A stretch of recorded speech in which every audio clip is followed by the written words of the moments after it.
Di sini saya akan menjelaskan tentang modul 0, yaitu perencanaan dan pengendalian produksi. Adalah proses merencanakan dan mengendalikan aliran material yang masuk, kemudian diproses untuk menjadi produk. Tetapi kita harus memperhatikan berapa lama proses pengerjaan material tersebut, sehingga kita dapat memperkirakan jumlah produk dengan biaya minimum. Selanjutnya ada modul 2, yaitu perencanaan agregat, disagregasi, dan JIP atau jadwal induk produksi. Perencanaan agregat adalah suatu rencana yang dibuat untuk menentukan total permintaan terhadap seluruh elemen kerja dan berapa jumlah tenaga kerja yang diperlukan. Disagregasi adalah mengubah hasil rencana agregat menjadi berapa banyak produk tersebut harus dibuat.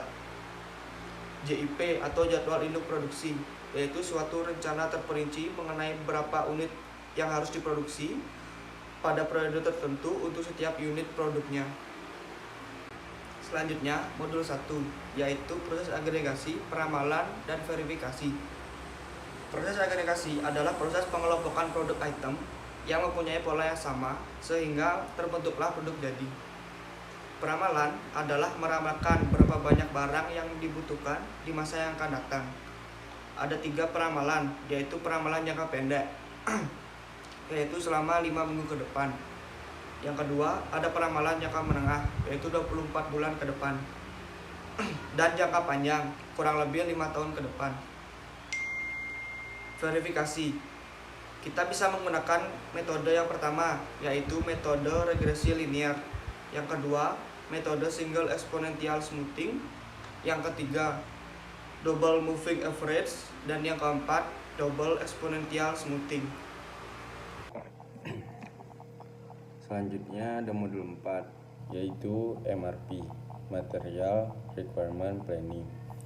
MRP ini berbicara tentang perencanaan dan pengendalian produksi. Ini berguna untuk menentukan kebutuhan di waktu yang tepat, kemudian melakukan pelaksanaan pemesanan dan penjadwalan ulang, kemudian menentukan minimal item.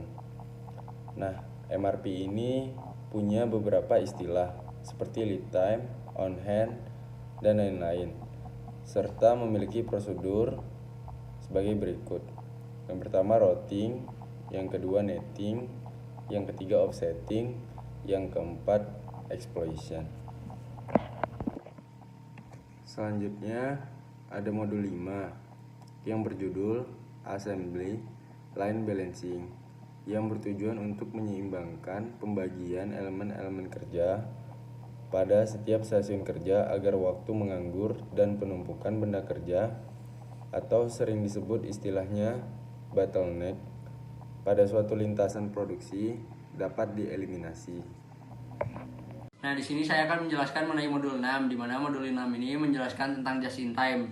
Nah, just in time ini adalah suatu filosofi yang berfokus kepada upaya untuk menghasilkan produk dalam jumlah sesuai kebutuhan pelanggan pada waktu dan tempat yang tepat. Di modul ini kita akan belajar mengenai elemen JIT, strategi JIT, sistem yang ada, terus jenis-jenis pemborosan atau waste, dan juga tools-tools yang digunakan di JIT.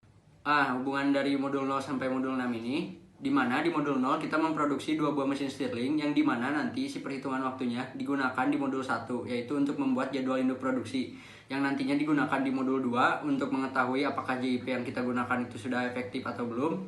Lalu lanjut ke modul 3 kita belajar RCCP, setelah itu lanjut ke modul 4 kita belajar MRP. Di situ kita belajar mengenai material apa saja yang kita gunakan. Dan dari data dari modul 0 sampai 4 tadi digunakan untuk di modul 5, yaitu line balancing.